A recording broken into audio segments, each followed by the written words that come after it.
បាច់មានទៅដល់50-100ក៏អាចទៅញ៉ាំ omakase មួយថ្ងៃបានដែរអ្នកចូលចិត្តញ៉ាំ sushi sashimi ដូចខ្ញុំអីដឹងតែសម័យអហ្មងហាង Hatsu omakase នេះគឺនៅម្ដុំទូទឹកពូហើយក៏មិនមែនជាលើកទី1ដែលខ្ញុំទៅដែរគឺខ្ញុំធ្លាប់ទៅម្ដងលើមុនហើយខ្ញុំជាប់ចិត្តមែនតើពីមុនធ្លាប់គិតថាតតែខ្លួនឯងអាចសំលុយបាន50-100អីសិនបានហ៊ានចូលទៅហាង omakase គេដូចយើងដឹងហើយហាងម្ហូបជប៉ុនបែប omakase បែបអីហ្នឹងគឺមើលទៅវា premium វាថ្លៃហ្មងអត់ហ៊ានលូកទេខ្លាចកលៀនប៉ុន្តែបន្ទាប់ពីស្គាល់ហាងនេះហើយគឺមានអារម្មណ៍ថាអូខេអាចស្គាល់ជាតិ omakase នឹងគេហើយខ្ញុំបានយកឈុត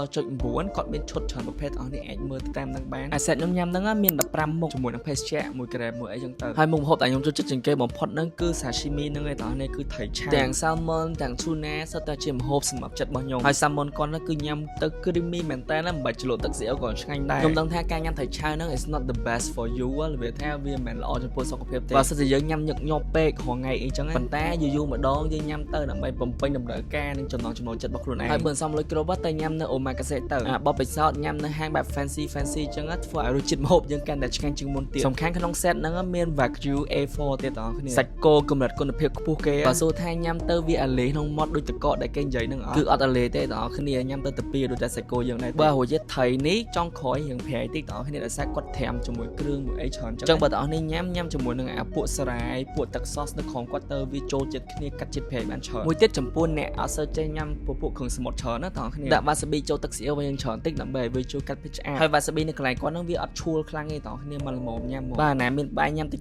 ប្រយ័ត្នអូលដូចខ្ញុំបាទអាមួយមុខនេះក៏សម្រាប់ចិត្តខ្ញុំដែរបងប្អូនគ្នាមានអ៊ូនីមាន tuna មានអីក្នុងហ្នឹងហើយមានអាសបកនំវាពាត់ជុំវិញអាសាច់ហ្នឹងបងប្អូនគ្នាដាក់មួយម៉ាត់មកអូយគឺនិយាយពីថាជាតិខ្លាំងហ្មងគេថាអ្នក review food បែប Gen Z អត់មានអីខាប់ពីឆ្ងាញ់ជាតិ10 លើ 10ទេចុះបើវាឆ្ងាញ់មិនថាឆ្ងាញ់ហើយសំខាន់ពេលខ្លះយើងអត់ដឹងថាគ្រឿងផ្សំគេអីគេខ្លះអញ្ចឹងវាពិបាកបរិយាយអាគ្រឿងផ្សំហ្នឹងគឺយើងញ៉ាំទៅដឹងថាឆ្ងាញ់ថាតែឆ្ងាញ់ទៅមកវងមកក៏ខ្ញុំឃើញហាងក៏ផ្ទុះនៅក្នុង Facebook ដែរខ្ញុំឃើញគេការយក omakase ហ្នឹងដាក់នៅក្នុងមង្គលការគេហ្មងនិយាយមែនអូយ fancy ដល់ពេលខ្ញុំការសុំតែប៉ុណ្្នឹងក៏អស់ចិត្តដែរចុងក្រោយគេមានជាក្រែម green tea ក្រែមគាត់ផ្អែមមកល្មមអត់សូវខ្លាំងទេខាងគាត់ក៏មានជាលក្ខណៈបន្ទប់ VIP ដែរបើមានកម្មវិធីលក្ខណៈមិត្តភ័ក្តិឬក៏គ្រួសារអីអាចកក់គាត់ទុកមុនបានគឺល្អចំពោះអ្នកចូលចិត្តបែប private អីចឹងណា